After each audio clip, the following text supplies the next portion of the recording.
Buenas tardes. Les damos la bienvenida a una sesión más del programa de divulgación a distancia UNAM Morelia Conversa. En esta ocasión les vamos a presentar la charla La importancia de las niñas y los niños en la conservación de los jaguares mexicanos. Esta charla será impartida por Juan Luis Peña Mondragón y acompaña la plática Leonor Solís. Ambos son integrantes del Instituto de Investigaciones en Ecosistemas y Sustentabilidad, IES, con sede aquí en el campus de la UNAM en Morelia. La conservación de especies carismáticas como el jaguar requiere de múltiples enfoques de trabajo, por ejemplo, el ecológico, el genético y el social. El éxito de los programas de conservación de especies en peligro de extinción está ligado fuertemente al involucramiento de las familias dueñas de las tierras. Es por esto que en esta charla nos mostrarán el trabajo que actualmente desarrollan en un esfuerzo de trabajar con niños y niñas de las comunidades rurales para promover la convivencia con jaguares y otros grandes carnívoros en México. El doctor Juan Luis Peña Mondragón es investigador CONACYT, adscrito al Instituto de Investigaciones en Ecosistemas y Sustentabilidad, y coordina el Laboratorio de Manejo de Fauna Silvestre.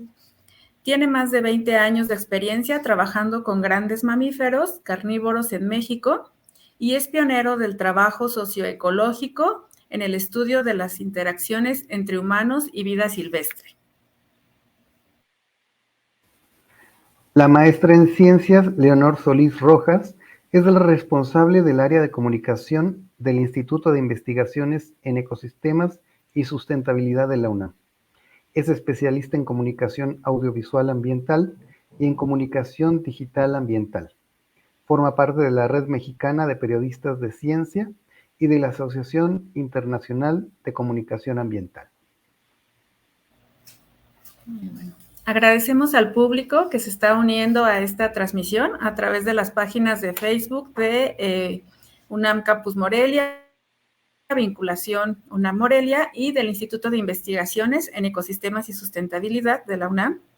Agradecemos también a los participantes por haber aceptado participar en esta charla y pues les damos la palabra y al final de la conversación vamos a estar aquí de regreso para comentar las preguntas y los comentarios que vaya dejando el público a través de estas páginas de Facebook en las que se está transmitiendo la charla.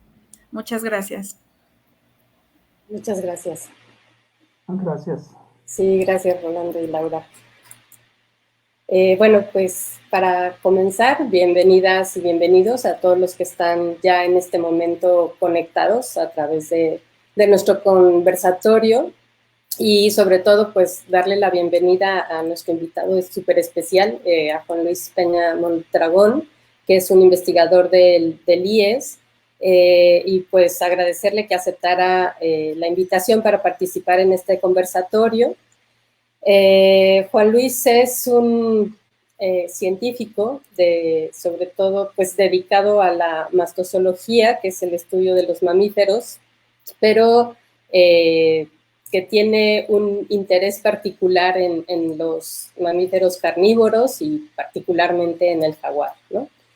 Lo que hace especial a Juan Luis y a su investigación es que siempre los ha pensado en el contexto de los territorios que comparten con las comunidades rurales donde habitan estos mamíferos, ¿no? Entonces, en este sentido, Juan Luis tiene mucho que compartirnos y por eso nos ha parecido tan importante invitarte hoy, Juan Luis, a que nos compartas pues tu qué hacer con las personas que hoy nos acompañan. Entonces, ¿qué te parece si para comenzar nos platicas un poco sobre estos animales a los que te dedicas, que son principalmente los mamíferos?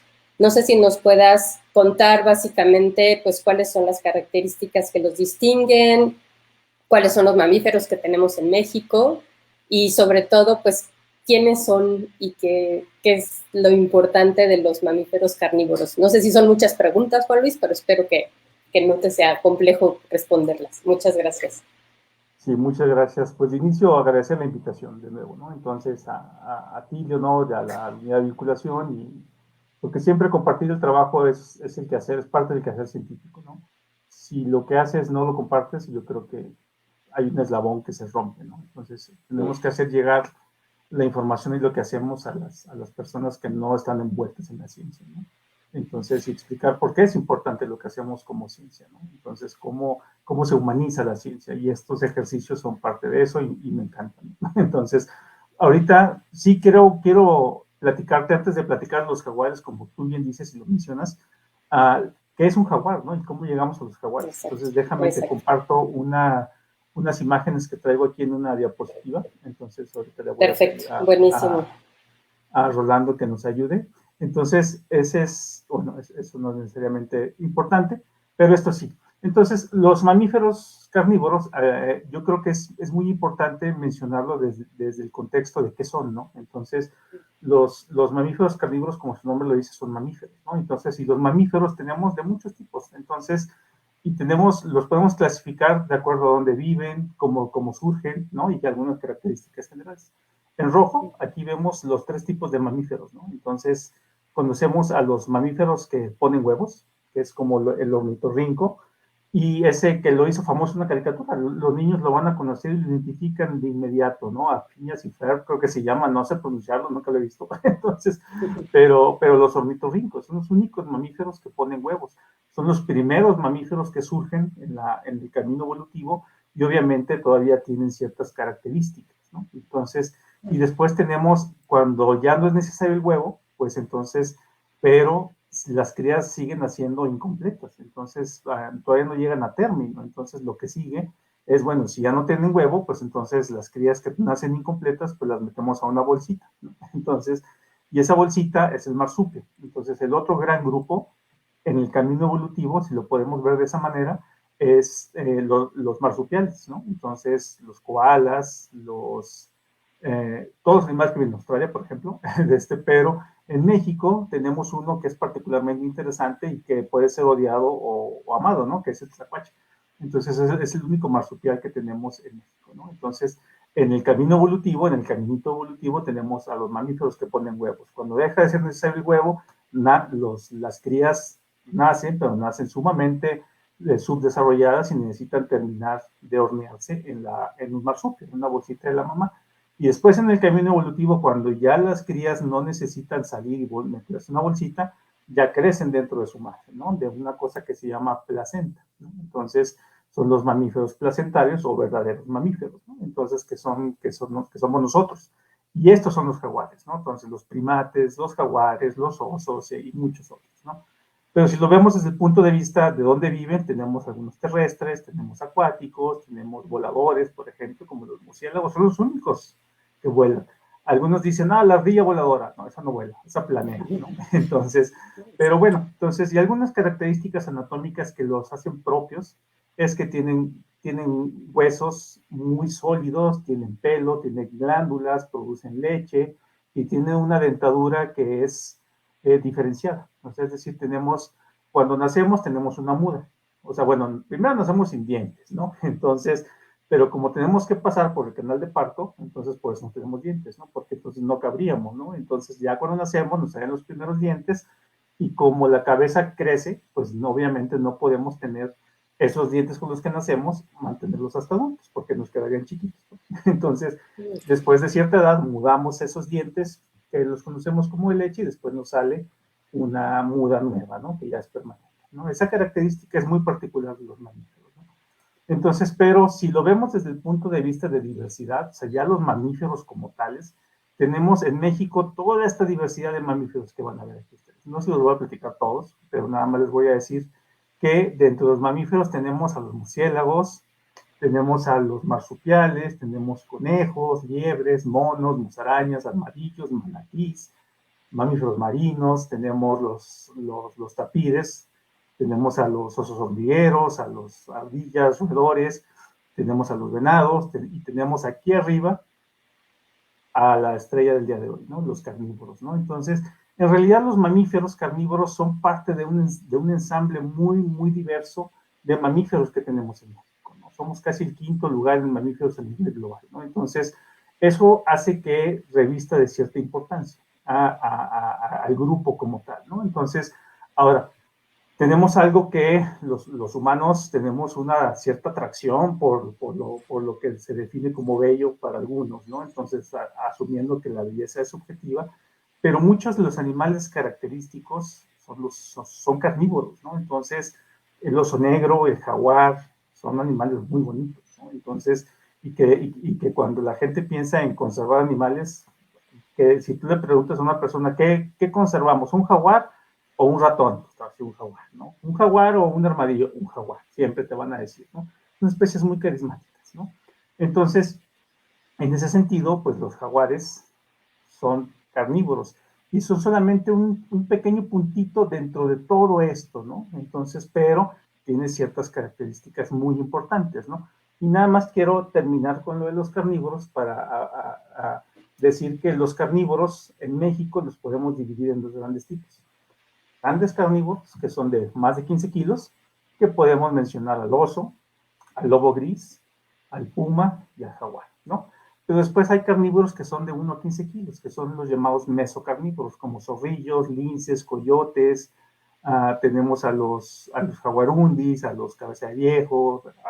Entonces, dentro de en ese sentido, los carnívoros también son diversos. O sea, el grupo carnívoro es diverso dentro del grupo de los mamíferos, que también es muy diverso, ¿no? Entonces, hay algunos endémicos. Por ejemplo, en Jalisco, en el área de Chamela, hay un zorrillo que es endémico, ¿no? Entonces, que solamente vive ahí. Eso es muy importante, ¿no? Entonces, para los científicos que nos dedicamos a esto, el zorrillo pigmeo, que es como este que están viendo ustedes aquí, que es manchadito, vive solo y exclusivamente en esa parte del mundo, ¿no? Entonces, por eso reviste de cierta importancia. Y bueno, no sé si contesté tu pregunta, Leo. Sí, sí, muchísimas gracias, Juan Luis. Oye, y sobre todo, sé que este grupo es pues el que más te interesa estudiar, pero más allá de la belleza que tienen y de la importancia que tienen para los ecosistemas, no sé si nos puedes platicar un poco cuál es la problemática actual que tienen, ¿no?, los mamíferos carnívoros en el país, ¿no? Si darnos como brevemente un panorama de cuál es la problemática a la que se enfrentan estos animales. Claro, yo creo que ese es un punto muy importante, ¿no? Entonces, ahorita déjame, te pongo estas fotos que tengo aquí, en donde la problemática que viven los carnívoros en México no es una problemática exclusiva de los carnívoros, ¿no? Está más acentuada, sí, esa es una realidad. Pero la pérdida de la cobertura vegetal, selvas, bosques,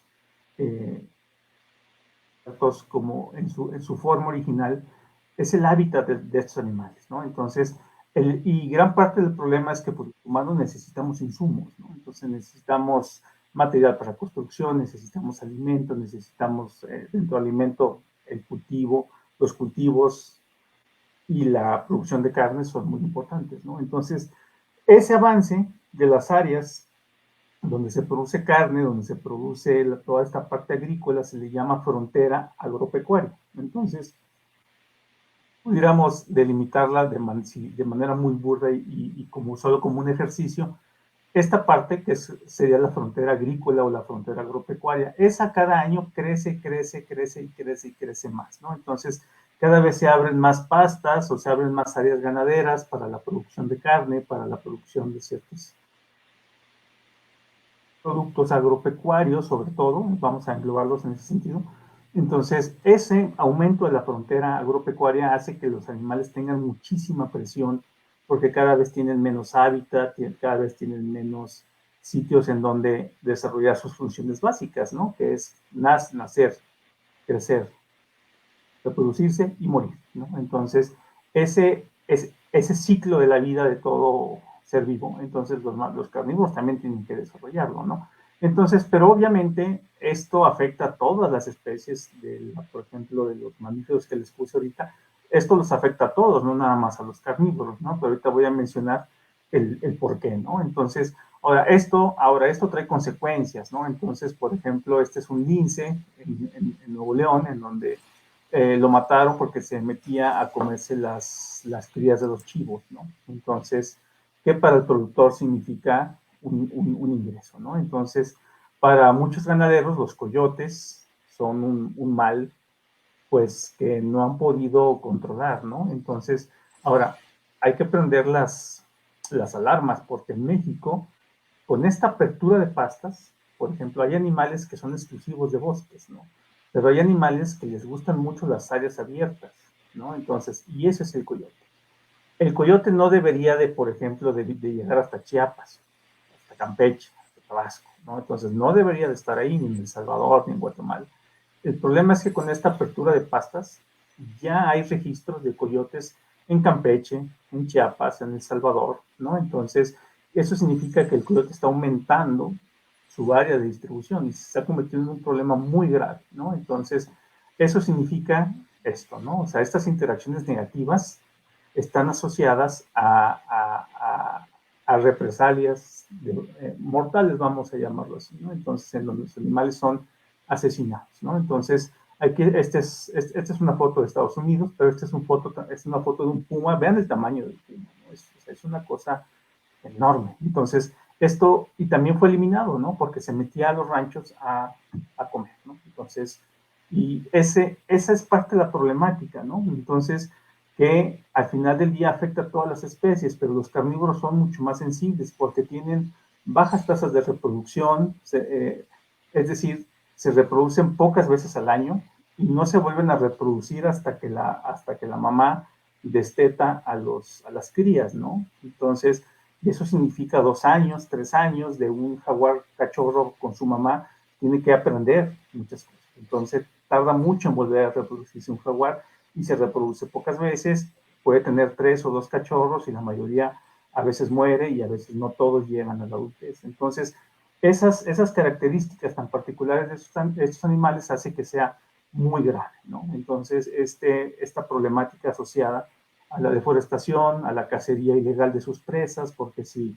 llegas a una comunidad y la gente se la pasa matando los jabalíes, los venados, los armadillos, el jaguar no tiene que comer. Entonces, ¿qué va a comer? Pues un perro, un marrano, un borrego, un becerro, ¿no? Entonces, y ahí se generan estas interacciones que no son nada buenas, ¿no? Entonces, y ahí es donde tenemos que comenzar a trabajar nosotros. Y bueno, entonces, pero lo hacemos así, ¿no? Entonces, en donde tú me decías, ¿cuál es la problemática? Pues la problemática es esa y es para todas las especies, ¿no? Y entonces, pero tratamos de acercarnos, históricamente se ha trabajado pues los bosques, a las especies, los genes, ¿no? Pero actualmente estamos tratando de trabajarlo acercándonos a las comunidades, a las personas. Y algo muy importante es que a los dueños de las tierras, ¿no? Entonces, yo estoy en mi oficina muy cómodo, pero gente que vive en las comunidades rurales todos los días convive con los animales. Entonces, tenemos que integrarlos en estos análisis, en estas propuestas, ¿no? Entonces, pero para eso, pues, se necesita mucho trabajo. No sé si...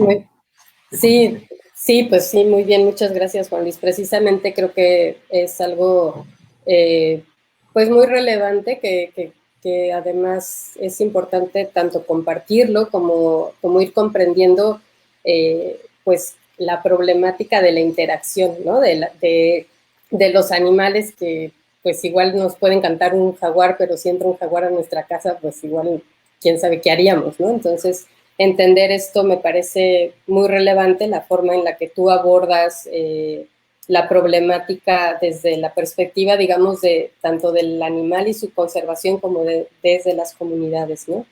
Y lo que me gustaría saber ahora es cómo entran los niños, o sea, cómo entran los niños a todo esto. No sé si nos puedas compartir cómo has hecho esta abordaje. En realidad fue de rebote, ¿no? Entonces, cuando comenzamos a estudiar los niños, mira, déjate compartir una pequeña imagen en donde cuando hablábamos de la problemática, viene la gran pregunta, ¿cómo abordas el problema? ¿No? Entonces, históricamente, y no es tanto tiempo en realidad, pero empezamos a trabajar esto surge como el estudio del conflicto humano-carnívoro, ¿no? Entonces, o sea, pero si somos estrictos, cuando hablamos de conflicto, son dos especies que tienen la misma posibilidad de sobrevivir, ¿no? Aquí no. O sea, los jaguares no tienen la misma probabilidad que los humanos, ¿no? Entonces, históricamente desarrollamos esta parte, ¿no? Entonces, identificamos el conflicto y lo trabajamos con adultos. identificábamos el conflicto, veíamos los resultados del conflicto y entonces tratábamos de evaluar percepciones, búsqueda de soluciones alternativas, ¿no? Entonces, construcción de soluciones comunitarias, pero lo hacíamos con adultos, ¿no? Entonces, y eso es extremadamente complejo, ¿no? Entonces, porque, por ejemplo, yo te puedo preguntar a ti, Leo, tú te dedicas a la comunicación, te dedicas a la divulgación, te dedicas a toda esta parte audiovisual, un día te voy a decir, ¿sabes qué, Leo? Ya no hagas eso, ya no lo hagas. A partir de mañana te vas a dedicar a hacer pasteles, ¿no? ¿Cómo? Porque yo no sé. Entonces, pasa lo mismo con la gente. Nosotros queremos llegar con soluciones. ¿Sabe qué, señor? Usted está haciendo mal su ganadería. Ahora tiene que hacer esto. Espérame, pues si yo lo aprendí de mis abuelos y de mi papá, ¿no? Entonces, en ese sentido, somos relativamente injustos, ¿no? Porque queremos cambiar y queremos hacer reconversión de visiones, de percepciones, de modificar sistemas de producción. Sí, o sea, es correcto. Se pueden, todo es perfectible, ¿sí? Pero decirle a un señor que cambie lo que lleva haciendo 30 años es extremadamente complejo y requiere un trabajo distinto, ¿no? Entonces, no es que nos hayamos dado por vencidos, seguimos haciendo esto, pero más bien lo que comenzamos a hacer es, bueno, vamos a trabajar ahora con los niños, ¿no? Entonces, ¿y qué hacemos con los niños? Pues identificamos líneas de acción muy claras, ¿no? Entonces, cuando hablamos de conservación del jaguar, estas líneas de acción para adultos y para niños tiene que ver con corredores, tiene que ver con presas, tiene que ver con la mitigación del conflicto con ganadería, reconversión de percepciones negativas, que eso es todo un tema, ¿no? Entonces lo pongo aquí, pero no hay que irnos así como que, sí, la solución. Entonces, y para eso, pues bueno, hay que identificar el conflicto de nuevo asociado a niños, diseñar estudios específicos, hay que evaluar percepciones, actitudes, conocimientos, cómo interactúan los niños con las comunidades, y después llevar a estos procesos de sensibilización, ¿no? Ahora, sería muy injusto utilizar esta frase que es un lugar común de decir los niños son el futuro, ¿no? Entonces, no, o sea, los niños no tienen que venir a resolver el desorden que estamos dejando nosotros, los adultos, ¿no? O sea, es muy injusto decir que ellos tienen que resolverlo, que ellos tienen que hacer, que ellos tienen que, no, desde mi punto de vista no es así. O sea, entonces, porque sería decir, bueno, pues yo ya no pude, ahí te lo aviento, ¿no? Entonces, niño crece y hazlo bien, no como yo. Entonces, o sea, creo que no va por ahí. Creo que debemos comenzar a trabajar junto con los niños y ver, entender el entorno en el que viven los niños, ¿no? Si un niño ve que su papá llega enojado porque el jaguar le comió 5 becerros y le dice, ¿sabes qué? No va a haber comida, no va a haber esto, no va a haber, o los becerros son el seguro médico a veces, ¿no? O es el cochinito para la fiesta, entonces, en ese sentido, es un problema, ¿no? Entonces, si tú le dices al adulto, ¿sabes qué? Tú no puedes ya talar la selva, ¿no? O sea, es correcto, o sea, hay que conservarla, pero no podemos llegar a tratar de imponer con un estatus de arriba hacia abajo, ¿no? Entonces, y tratar de decirles, así lo hacemos en la ciencia, decimos que así funciona, ¿no? Entonces, creo que no va por ahí. Entonces, tenemos que trabajar con ellos, junto con ellos, diseñar el trabajo en estas líneas de acción y en ese sentido incluirlos en el proceso, ¿no? Y para eso tenemos que trabajar con ellos, ¿no? Entonces, aquí es cuando nos damos cuenta y decimos, ¿sabes qué? Yo creo que hay que empezar a trabajar junto con los niños y evaluar cómo, más que evaluar, conocer, documentar cómo ellos conviven con las especies. Y a partir de ahí poder diseñar algunas cosas, ¿no? Entonces, no sé si tenía otra. No, bueno, esto es como lo hacemos. Desde la ciencia hacemos estas cosas, ¿no? Artículos, libros, diagnósticos, y entonces, y hacemos muchos trabajos que nos dan pie a otro tipo a la parte que sigue, a la gestión y diseño de acciones, ¿no? Entonces, pero bueno, estas son solo imágenes de referencia. Sí, entonces, Juan Luis, básicamente lo que haces es primero estudiar, entonces, digamos, literalmente, ¿no? Estudiar la relación de los niños o sea, del jaguar con los niños, cómo lo perciben, etcétera, etcétera.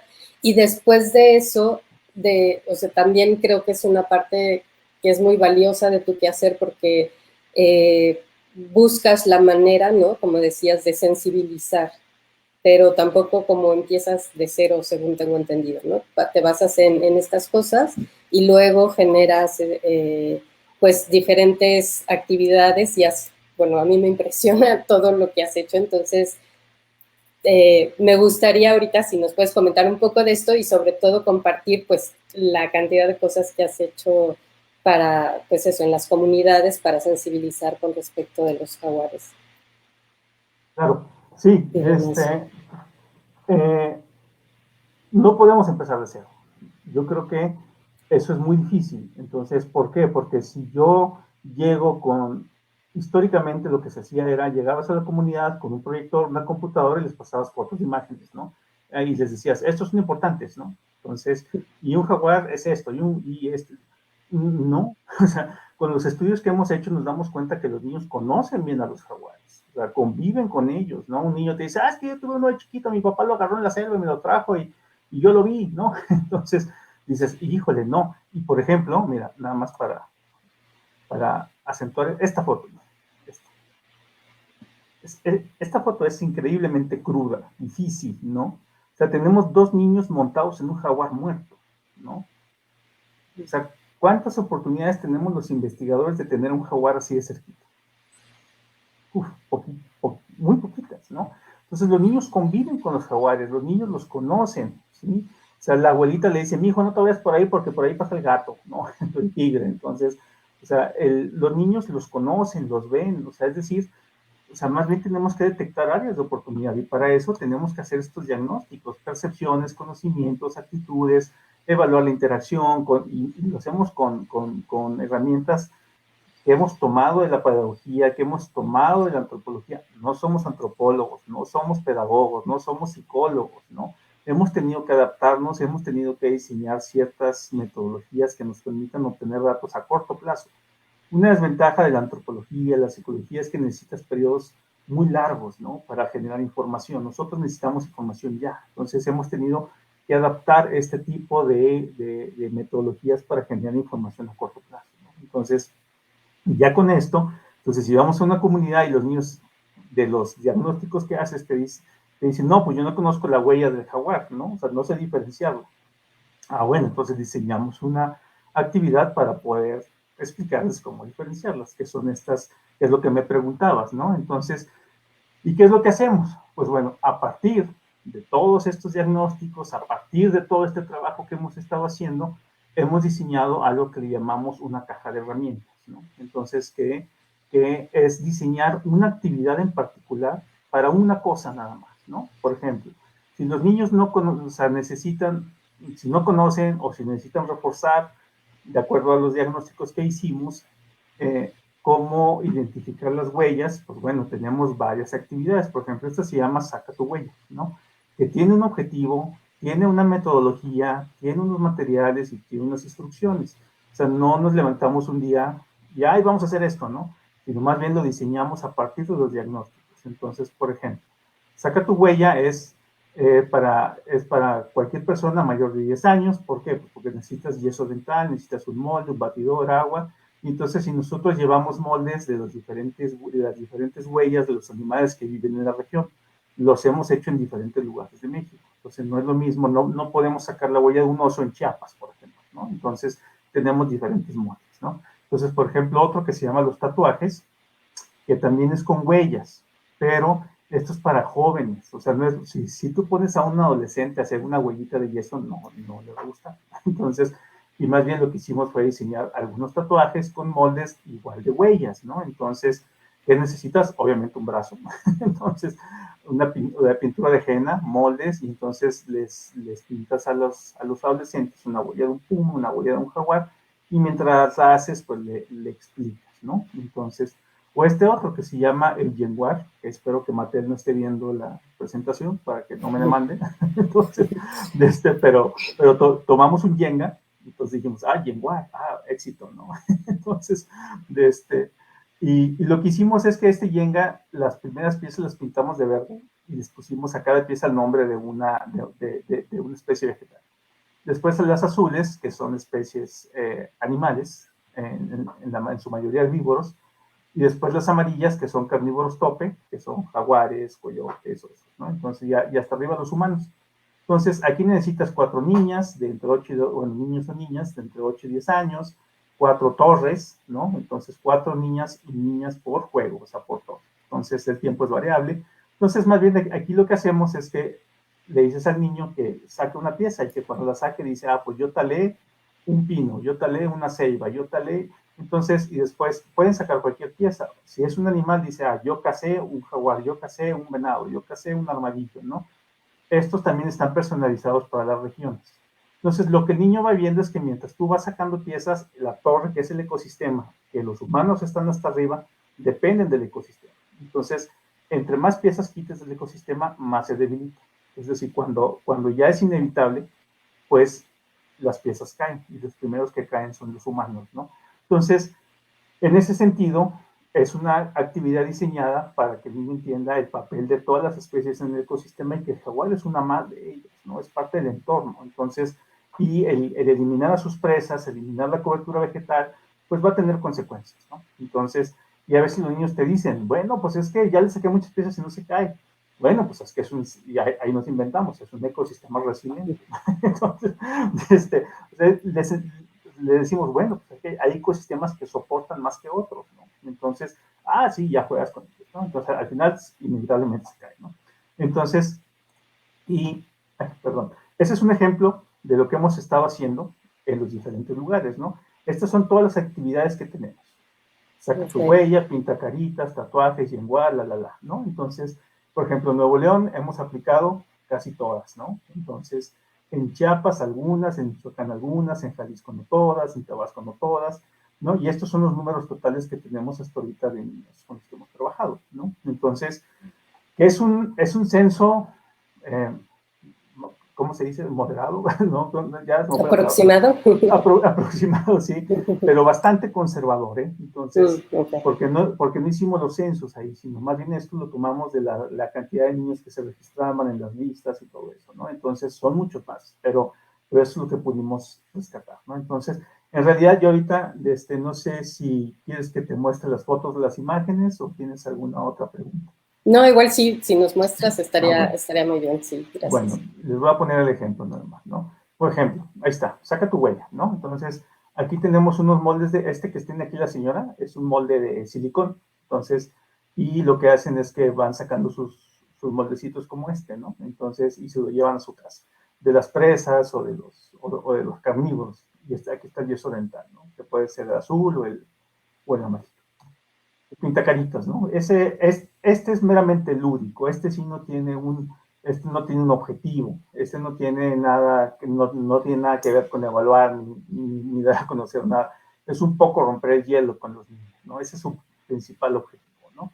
Entonces les pintamos una carita, obviamente las niñas siempre quieren ser princesas o unicornios, ¿no? Entonces, pero sí, al final las convencemos y les decimos, no, mira, te vamos a pintar de jaguarcito, ¿no? Ya que hay un perrito, ¿no? Entonces, y obviamente aquí necesitamos siempre estudiantes que sean sumamente, que se les facilite la pintura, ¿no? Porque si me pones a mí a hacerlo, yo no sé. Entonces, y que ustedes ven aquí es Onquita, que es una botarga que hizo una exalumna y que nos ha funcionado muy bien, ¿no? Para romper el hielo con los niños, ¿no? Los tatuajes, ahí está. Entonces, al final terminamos con niños pintados por todos lados, ¿no? Entonces después nos dicen, ay, pínteme una huella en la espalda. Le digo, no, espérate, no se puede, ¿no? Entonces, o sea, o píntemelo aquí en la cara, o píntemelo no sé dónde. O sea, al final quieren traer las huellas de todos y se convierten en colecciones vivientes, ¿no? Porque llega el niño y me dice, ah, mira, píntemela de jaguar. Aquí, si ustedes pueden ver, mira, aquí hay una diferencia muy interesante. Este es de un jaguar y este es de un puma, ¿no? ¿Por qué? Pues por el tipo de dedo, por el tipo de huella plantar, huella dactilar, es muy distinta la forma de gota, la forma redonda de un jaguar, este aquí es un puma, entonces el niño dice, ah, ya tengo la del jaguar, ahora quiero la del puma, ah, a mí ponme la del oso, acá este niño trae una de un coyote, entonces a mí ponme la del coyote, a mí, o sea, es decir, o sea, van empezando a diferenciarlas, ¿no? Entonces, y eso siempre nos gusta, ¿no? Aquí, bueno, si tienen preguntas pueden interrumpirme, ¿no? Entonces, este es el yenguar. Este es el yenguar y esta es la torre y aquí están los nombres y aquí el niño obviamente ya destruyó su ecosistema. Entonces, es una sorpresa que nos hemos llevado es que este es súper exitoso con las señoras. No sé por qué, es súper exitoso. Entonces, al final desplazan a los niños y están jugando ellas, ¿no? Está muy bien, ¿no? Porque es parte de, o sea, integrarlos, ¿no? Y entonces ya se están peleando y aquí vemos la cara de sorpresa. Eso nos gusta. Esa es la cola del tigre. ¿Mandé?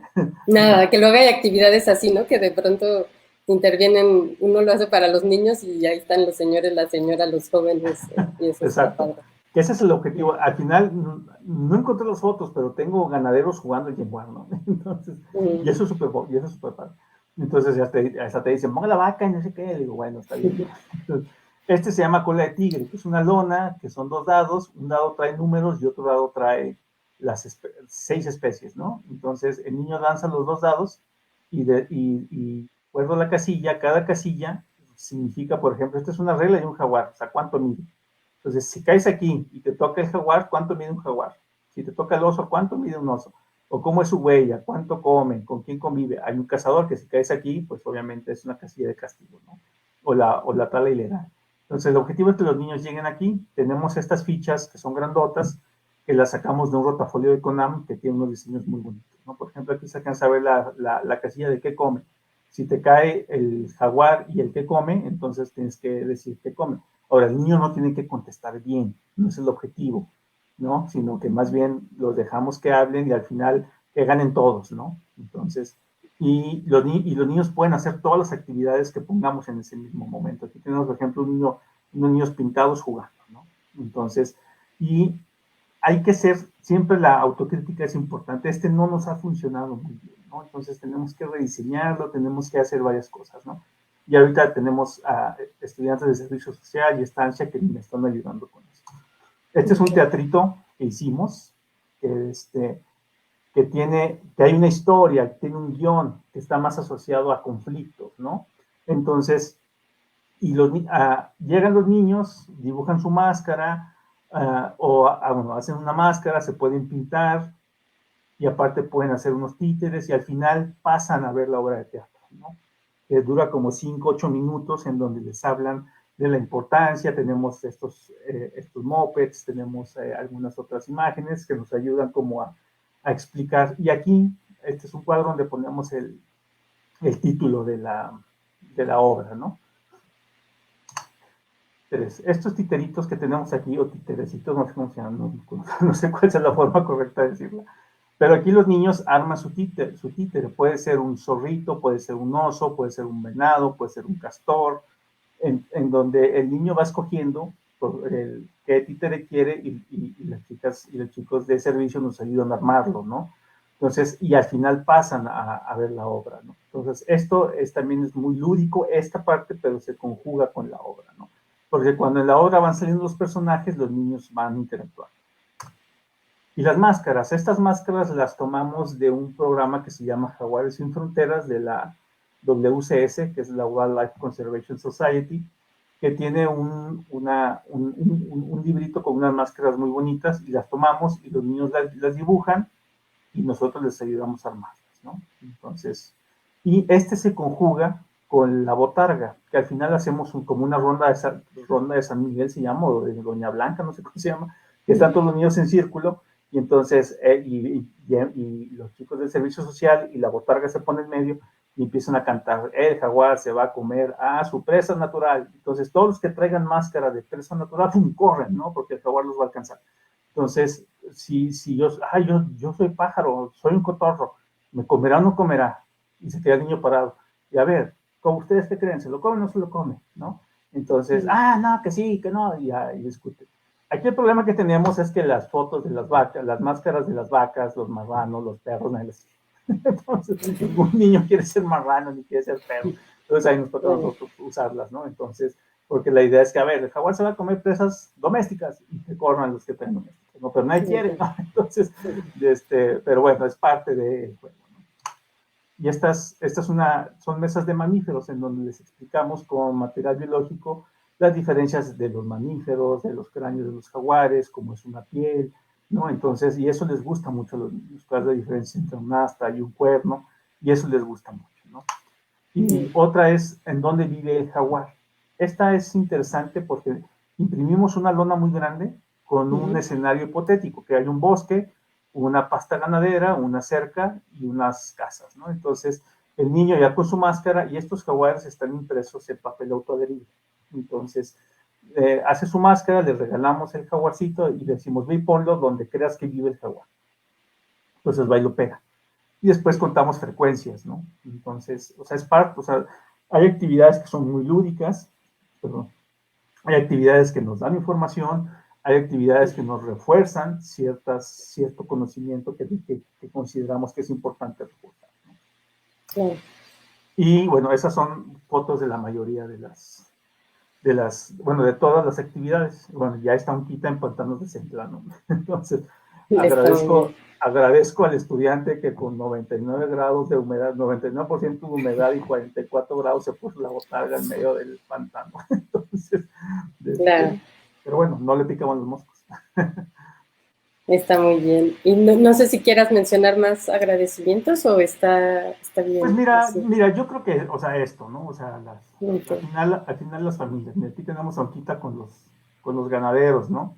Mm. Tenemos a cazadores que conviven con nosotros, que nos ayudan, a las familias, ¿no? Entonces, y las instituciones, ¿no? Al final de cuentas, uno no hace las cosas solo, quien da el dinero, y pues todo, y ahí se acaba, ¿no? Pero todos los chicos todos los estudiantes, servicios sociales, estancias, voluntarios, son parte fundamental de todo esto que hacemos, ¿no? Entonces, sin ellos, la realidad es que es muy complicado.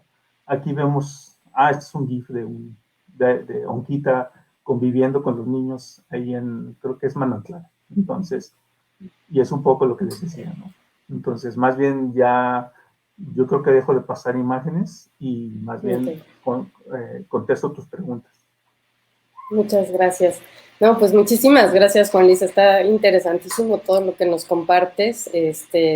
Además, pues todo el esfuerzo que has hecho, ¿no? Para desarrollar todas estas actividades con las investigaciones, involucrar estudiantes, conseguir dinero, en fin, creo que has hecho unos esfuerzos titánicos y que son muy importantes y además que ya tienes como experiencia en muchas partes del país también, ¿no? Que eso me parece muy valioso y pues por eso agradecerte nuevamente que hayas aceptado nuestra invitación para compartir este trabajo con nosotros y con todas las personas que atendieron al conversatorio.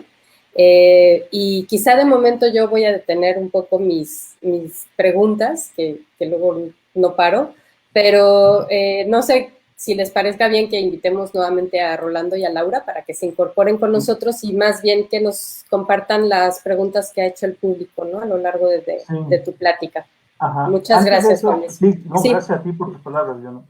Realmente, nada más me gustaría abundar un poco en eso que dijiste, que realmente llevamos muchos años y llevamos haciendo cosas muy distintas en todos lados y si me preguntaras qué hemos aprendido, yo te diría que nada, ¿no? Entonces, o sea, no terminamos de entender, no terminamos de aprender, tenemos que seguir haciendo estas cosas y tenemos que seguir acompañando a los niños, ¿no? Entonces, ¿cuál es la importancia de las niñas y los niños para la conservación de los jaguares? Pues que deben de crecer como niños que tengan información para que las decisiones que ellos tomen sean informadas. O sea, no podemos influenciar sus decisiones y decirles qué hacer y qué no hacer. Yo creo que eso a nadie le gusta, ¿no? Pero si crecen siendo niños informados, yo creo que sus decisiones sobre su entorno pueden ser distintas, ¿no? O sea, eso es a lo que apostamos, que los niños tomen decisiones que estén informadas. Eso es a lo que apostamos, ¿no? Entonces, y hemos aprendido muchísimo. No es lo mismo, una actividad nos funciona muy bien en Chiapas y en Nuevo León no, o en Michoacán sí, pero allá no. Entonces, otra cosa que hemos aprendido y que a veces no se logra entender muy bien cuando explicamos este tipo de trabajos ante gremios muy específicos, quieren replicar la misma cosa por todos lados, ¿no? O sea, sí se puede, pero una cosa que es muy importante que siempre les decimos es que la identidad cultural, social, económica, tiene que ser tomada en cuenta para el diseño de este tipo de cosas, ¿no? Tanto de trabajos sociales, socioecológicos, la identidad de las comunidades es básica. Si quieres replicar la encuesta que usaron en Brasil, no te va a funcionar. o te va a funcionar, sí puede funcionar, pero los datos que te den no son los necesarios. Yo siempre pongo la analogía con los estudiantes, en mi primer curso llego y traigo una madera con un clavo a medio clavar, y entonces saco una piedra, saco un martillo, saco un zapato y saco un fierro. Y les digo, a ver, ¿con cuál pueden clavar el clavo? No, pues con el martillo, pero inténtenlo con los demás, ¿se puede o no se puede? No, sí se puede. Bueno, la analogía es que sí, puedes clavarlo con cualquiera de ellos, pero el resultado no va a ser el mismo, ¿sí? Entonces, el tener instrumentos, el tener entrevistas, encuestas, metodologías para trabajar con los niños específicas para una problemática, para una identidad social, para una identidad económica, cultural, te va a dar los mejores resultados, ¿sí? Claro. ¿Puedes hacerlo? Sí, puedes hacerlo, pero no vas a tener los mejores resultados. Entonces, puedes clavar el clavo con la piedra, sí, pero tocho, ya te vas a pegar 3 veces, te vas a dejar un montón, ¿sí? Entonces, porque o sea, lo que queremos transmitir es eso, que todo este trabajo que se hace es bien complejo. Entonces, y que hay que diseñarlo, hay que tener diagnósticos para que puedan funcionar, ¿no? Y que estés buscando el punto medular de lo que quieres comunicar. Yo creo que eso es lo más, esa es como ¿qué me ha dejado esto? Pues que tiene que ser muy específico y que, y al final de cuentas, no te debes frustrar. Entonces, porque nos falta mucho por hacer, ¿no? Claro, Gracias. pero más en un país como el nuestro, ¿no? Creo que eso No, es súper sí, importante lo que sí, dices, ¿no? sí, totalmente. Sí. Pues muchísimas gracias, Juan Luis. Y ahora sí, Laura y Rolando, si pueden integrarse y acompañarnos, se los agradeceremos mucho. Sí, muchas gracias a los dos por compartirnos este trabajo que se realiza en el Laboratorio de Manejo de Fauna Silvestre que está en el Instituto de Investigaciones en Ecosistemas y Sustentabilidad, con sede aquí en el campus de la UNAM. Y bueno, muchas gracias, Juan Luis, por este trabajo de sensibilización que realiza con los niños y que pues con estas comunidades, y que nos abre la ventana para visualizar más proyectos y pensar en más trabajos y en todo el camino que aún hace falta, ¿no?, por recorrer para conservar el medio ambiente y estas áreas y pues los animales y que forman parte de ello. Y tenemos aquí un comentario a propósito de esto de una persona que nos dice: excelente idea, estas actividades cuentan con una planeación didáctica y, de ser así, ¿dónde puedo verla? Nos dice, gracias. Ok, digo, primero gracias a la primera parte, la segunda es no. Es decir, todavía estamos en proceso de desarrollo. ¿Por qué? Por lo mismo, ¿no? Entonces, porque diseñamos una actividad y decimos, oh, está súper bien, es la panacea, queremos aplicarla en todos lados, y después vamos a otro lado y boom, no funciona. Dice, ching, hay que rediseñarla. Entonces, o sea, estamos en el proceso de rediseñarla. Sí, nos ayudan psicólogos, sí, nos ayudan antropólogos, sí, nos ayudan profesores, sí, nos ayudan, ¿no? Entonces, no es algo que también se me ocurra a mí de la nada. Entonces, lo que estamos ahorita justo planeando es sacar un pequeño folleto en donde vengan esta caja de actividades que les mostraba, que sea un librito con con cada una de las actividades, que funciona, que no, que se puede mejorar, ¿no? Entonces, y cómo aplicarla en tu comunidad, ¿no? Estamos planeando una cosa así. Entonces, pero para eso estamos justo escribiendo un artículo científico asociado a esto, ¿no? O sea, como las experiencias que hemos ido ganando y compartirlo, al final de cuentas, uno con Latinoamérica, ¿no? Porque es como el objetivo, es decir, mucha de la idiosincrasia que compartimos es con los latinoamericanos. Entonces yo creo que, y los jaguares son latinoamericanos. Entonces, que lleguen a Arizona y está bien, ahí están, pero son netamente latinoamericanos, y la problemática que comparten a través del continente es muy latinoamericana. Entonces, estas experiencias son de más utilidad hacia abajo de México, ¿no? Entonces, estamos tratando de ponerlas a disposición. Sí, les avisaremos en cuanto tengamos el resultado, ¿no? Muchas gracias. Sí, pues los medios para poder enterarse pueden ser estas páginas, ¿no?, oficiales del Instituto de Investigaciones en Ecosistemas y Sustentabilidad, del laboratorio y las redes sociales por donde están viendo esta transmisión. Ahí también constantemente se hacen publicaciones de los trabajos que está realizando la comunidad, ¿no?, Sí. académica. Gracias. Por acá tenemos otra pregunta. Dice, ¿es difícil convencer a la gente que no case a los jaguares mientras sus rebaños son atacados? Híjole, es todo un tema. Entonces, la verdad no sabría qué contestar porque yo no trato de convencerlos, o sea, como que no es parte de mi trabajo. Eh, lo que sí trato trabajando con ganaderos, porque también lo hacemos, es como, a ver, ¿qué está pasando? O sea, ¿por qué el jaguar se come el ganado? Esa es la primera pregunta, ¿no? Entonces, y tiene una multiplicidad de respuestas. Es decir, uno, no tiene presas. Dos, ya no le gustan sus presas naturales porque es mucho más eficiente energéticamente hablando comerse una vaca que un jabalí, ¿no? Entonces, y después, ya si todas esas respuestas no, ya las contestaste y sigues sin encontrar una solución, entonces, ¿qué es lo que está pasando, no? A lo mejor, ahora, es lo que decíamos, ¿cómo le explicamos a un ganadero que ha hecho ganadería como la ha venido haciendo durante 30 años y decirle, oiga, ¿sabe qué? No funciona así. Uno de los principales problemas de la depredación de ganado por parte de jaguares es que, por ejemplo, una actividad que tienen los ganaderos es que cuando la vaca tiene a su becerro, normalmente el periodo de destete, que es decir, separar a la mamá de la cría, debe ser de un año. En México no, en México lo separan antes para que la vaca vuelva a estar receptiva del macho y tener otra cría. Si lo transportamos a otro mamífero, primate como los humanos, ¿qué te dicen? Un año de amamantar, porque si no, eso puede traer problemas de salud, puede traer problemas inmunológicos, con las vacas es lo mismo. Entonces, el separar el becerro antes de tiempo genera becerros débiles, genera becerros que no saben, que no tienen un sistema inmune suficientemente fuerte para defenderse ni ni de las enfermedades que puede debilitarlo y que hace que el jaguar se lo coma más fácil. Entonces, es toda una serie de cosas que podemos decirle al ganadero que no haga. Entonces, pero tampoco le decimos que sí haga, ¿no? Entonces es donde entra ganadería sustentable, es decir, ¿qué podemos hacer? Podemos intentar usar sellos verdes, ¿no? ¿Sabe qué, señor?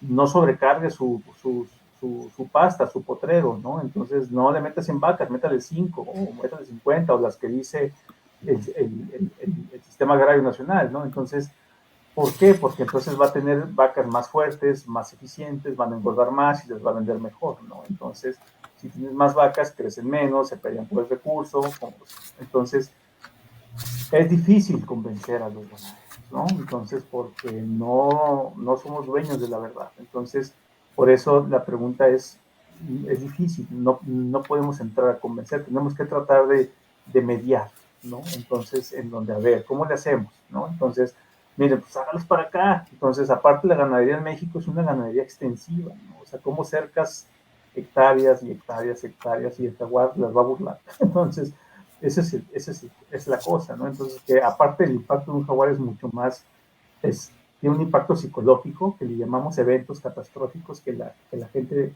se le graba muy bien. Ah, es que el jaguar en el 78 me comió 8 vacas. No, sí, señor, pero ¿cuántos le ha matado la enfermedad? Más, ¿no? Entonces, o sea, hacemos esas evaluaciones, ¿no? Para poder tener información y hablar con el ganadero, más que convencerlo a hablar. Y es muy difícil, ¿no? Entonces, yo sé que la palabra de hoy es no sé y es muy difícil. Entonces, pero bueno. Muy bien, muchas gracias. Bien.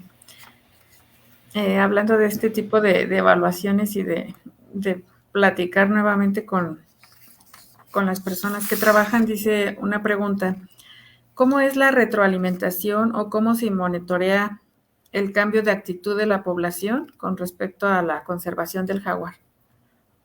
Híjole, dentro de la investigación cualitativa, las actitudes es todo un tema, ¿no? Entonces, el medirlas es todo un tema. Es decir, si, por ejemplo, si Rolando yo lo invito a ver Star Wars en el cine, pero él nunca la ha visto, ¿no? Y yo le pregunto, oye, ¿qué opinas de Star Wars? Ah, pues no sé, ¿no? Entonces, pues vamos, la vemos, salimos y le hago 3 preguntas, me va a contestar lo que acaba de ver exactamente, o sea, lo que su memoria inmediata le dice, ¿no? Y las actitudes es un tema muy similar que se ha comenzado a evaluar con instrumentos de te pregunto una cosa y luego te doy una presentación y luego te pregunto otra cosa. Ah, tu actitud hacia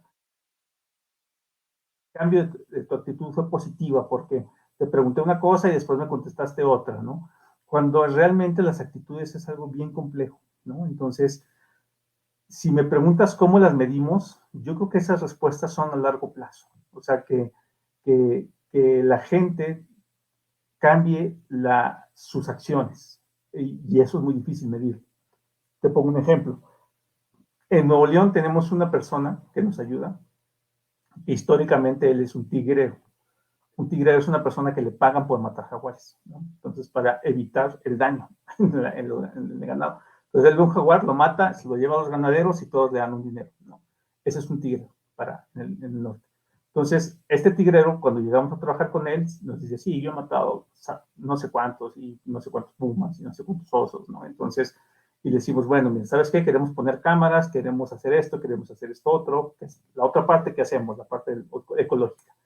Entonces le digo, mira, ¿me vas a ayudar a poner una cámara? Ah, sí, yo te ayudo. ¿Dónde? Aquí. Pues vamos, ¿no? Entonces, desde ahí con todos y mis 44 años, ahí voy por arriba del cerro, ¿no? Entonces, obviamente los estudiantes llegan primero que yo. Entonces, y ya llegan, ponen la cámara, y entonces yo le digo al tigre, mira, te voy a dar 40 pesos por fotos de osos, ¿no? 30 pesos por fotos de pumas y 50 pesos por fotos de jaguares. Ay, claro que no sé qué, no sé. Bueno, vamos a hacerlo. Pero el dinero lo saco de proyectos que están financiados y después las vamos a dejar ahí un año, ¿sí? Y cada 3 meses venimos a revisarlas y entonces a vuelta de hoja vamos y cuando revisamos las cámaras, osos, pumas, jaguares, jabalíes, ocelotes, digo, mira, aquí está, ¿no? Entonces, y ahora él junto con otras personas nos ayudan a poner cámaras, ¿no? Y ahora ellos mismos se pelean. No, es que este es el paso del jaguar, no, pero yo la puse primero. Entonces, no, es que yo quiero fotografiarlo, no sé qué. Le digo, bueno, no se peleen, pónganlas una frente de la otra, a ver, ¿sí? Una frente de la otra, y tenemos estaciones dobles, en donde fotografiamos los dos flancos del jaguar para poder identificar individuos, ¿no? Entonces, ahí se dan cuenta que al final ellos pueden seguir obteniendo un recurso económico sin matar a los jaguares. Ahora, por ejemplo, cuando hay problemas con jaguares, me hablan. Me dicen, profe, ¿qué hacemos con el jaguar? Ya empezó a comer ganado, ¿no? Le digo, híjole, hay que reportarlo, existe un seguro que te paga el ganado, que no sé qué, que no sé qué. Ah, muy bien. Entonces, usted me ayuda a hablar, le digo, yo te ayudo a hablar. Ahora, su primer respuesta no es matar al jaguar, ¿sí? Es un caso excepcional, ¿eh? O sea, le estoy platicando mi caso estrella. O sea, no todos son así, pero así es como mides los cambios de actitudes, no con instrumentos, sino que la gente decide tomar una decisión distinta que tomaba antes, ¿no?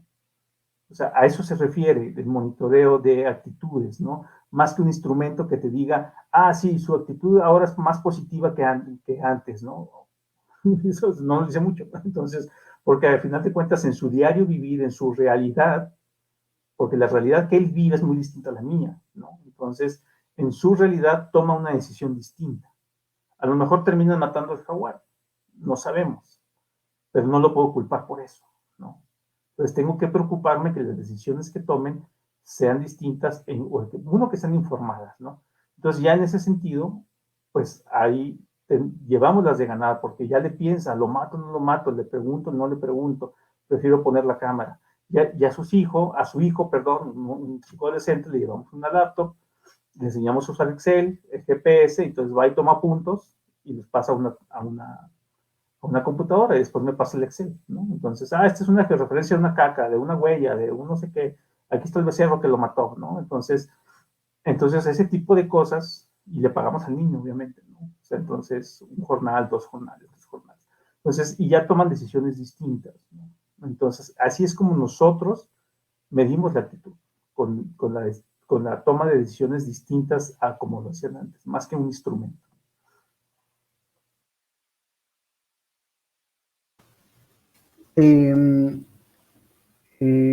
Bueno, por aquí manda saludos Guillermo Valderas Vega. Dice saludos cordiales desde Santiago, Miahuatlán, Puebla.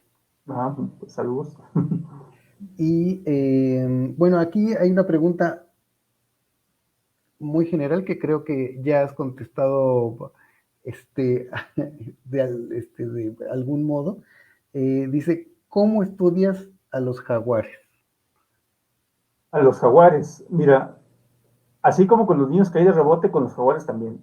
Entonces, porque son una especie que le llamamos los biólogos de la conservación carismática y bandera, ¿no? Entonces, que es usada en programas de conservación porque es muy bonita y que actualmente existe mucho dinero a nivel internacional para trabajar con jaguares. Entonces, yo si pedía dinero para trabajar con osos, me iban a decir, no te damos dinero, porque los gringos tienen muy bien estudiados los osos, ¿no? Con los pumas tampoco hay dinero, ¿no? Entonces, pero con los jaguares sí, porque es una especie de importancia, carismática, bandera, y entonces, y entro a trabajar con los jaguares, ¿no? Desde esta visión más híbrida. Y lo hacemos en dos vías, es un abanico, ¿no? Entonces, desde lo muy social hasta lo muy ecológico. En lo muy ecológico tenemos dieta, tenemos cámaras trampa, tenemos conteo de individuos, tenemos por dónde se mueven, cuántos son sus presas. Pero si nos movemos a la otra parte, más social, las actitudes, los conocimientos, las percepciones, las interacciones de los niños con los jaguares y sus presas y otros animales. Y si nos vamos como a la mitad, pues ahí tenemos estudios más socioecológicos, ¿no? Entonces, tenemos esa gama de trabajo, desde los muy ecológicos hasta los muy sociales, ¿no? Entonces, tenemos afortunadamente la capacidad de recibir alumnos tengo alumnos que dicen, yo solo quiero estudiar la parte ecológica, bueno, a las cámaras y a las fotos. Y tenemos alumnos que llegan, me interesa solo lo social de los jaguares. Pues muy bien, también se puede, ¿no? Entonces, obviamente no lo hago solo, ¿no? Entonces, hay un grupo de trabajo a nivel nacional que se llama Grupo de Expertos del Jaguar, en donde nos apoyamos unos a otros, ¿no? Entonces, yo no soy experto en todo. Entonces, tenemos que apoyarnos con otros expertos, pedimos sus opiniones en los muestreos, en los diseños, etcétera, etcétera, ¿no? Entonces, así es como estudiamos a los jaguares, ¿no? Entonces, si digo chicos de servicio social, de estancias, tesis, son bienvenidos. Muchas gracias. Y bueno, hay otra pregunta que nos dice que si este programa solamente está diseñado para trabajarse en comunidades donde tienen cercanía con los jaguares o también puede aplicarse en niños que viven en ciudades. Yo creo que es igual de importante los niños que viven en ciudades como niños que viven en las comunidades rurales, ¿no? Entonces, si se dieron cuenta, en algunas de las fotografías son de la ciudad de Morelia, en donde tenemos esta sensibilización dentro de la ciudad, porque al final de cuentas, quien ejerce la presión sobre los sistemas naturales son las ciudades, ¿no? Si en las ciudades viven personas responsables de su consumo, la presión sobre los sistemas naturales puede ser menor, ¿no? Entonces, si eres un consumidor responsable, puedes ayudar a los jaguares, puedes ayudar a las selvas. Siempre me preguntan, ¿y qué puedo hacer yo para salvar a los jaguares? Ser un consumidor responsable, básicamente. Cuando tú vas al súper y dices, quiero crema cacahuate, o quiero Nutella, entonces agarras la Nutella, la volteas y dices, ¿qué aceite trae? Aceite de palma. Se acabó el cuento.